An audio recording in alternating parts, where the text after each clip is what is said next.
Ve devletine sahip çıkan milletimizin azmi, Cumhuriyetimizin 100. yıl dönümüne hasrettiğimiz 2023 hedeflerimize ulaşma konusundaki en büyük güvencemizdir. Bu büyük devletin ve bu kahraman milletin Cumhurbaşkanı olmaktan şeref duyuyor. Dünyanın neresinde olursa olsun tüm vatandaşlarımızın ve dostlarımızın da milletimizin 15 Temmuz'da yaptığı destandan gurur duyduklarına inanıyorum. Cumhuriyetimizin 93. yıl dönümünde hem bir darbe girişimi, hem bir terör saldırısı, hem de bir işgal teşebbüsü olan böyle büyük bir badireyi atlatmış olarak ulaşmış bulunuyor. Şundan tüm vatandaşların ve dostlarımız emin olsunlar. Bugün Türkiye 15 Temmuz sabahı olduğundan daha güçlü, daha dirayetli, daha kararlı bir ülkedir. Birliğimize, beraberliğimize, kardeşliğimize, vatanımıza, istiklalimize, geleceğimize kasteden hiçbir saldırı başarılı olamayacak.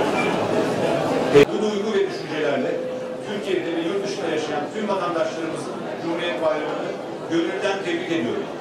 Cumhuriyetimizin banisi Gazi Mustafa Kemal Paşa başta olmak üzere bu toprakları bize vatan kurmak için fedakarlıkla mücadele eden tüm gazilerimizi, bu uğurda canlarını veren tüm şehitlerimizi rahmet ve minnetle yad ediyorum.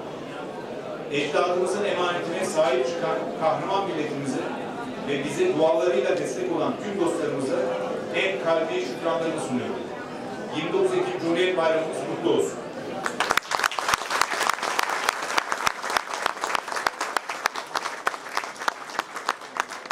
La nation turque, qui n'a jamais consenti à l'asservissement et au dictat, a couronné la guerre et de l'indépendance qu'elle a initiée contre les envahisseurs portant atteinte à sa liberté et à son avenir, avec une victoire héroïque sans précédent dans l'histoire. Son attachement aux valeurs humaines fondamentales et sa politique étrangère de principe et visionnaire, la Turquie, adversaire de notre République, après avoir surmonté une crise qui était non seulement une tentative de coup d'État et une attaque terroriste, mais une tentative d'invasion.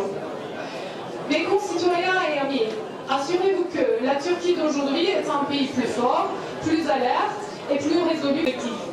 Avec ces sentiments et pensées, je félicite sincèrement la fête de la République de tous les citoyens vivant en Turquie et à l'étranger.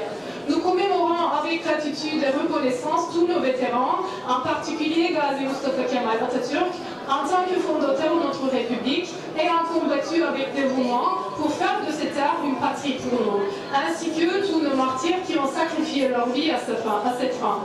Je tiens à présenter mes plus sincères remerciements à notre nation héroïque qui a protégé l'héritage de nos ancêtres et à tous nos amis qui nous ont soutenus par leur prière. Joyeux 29 octobre, fête de la République.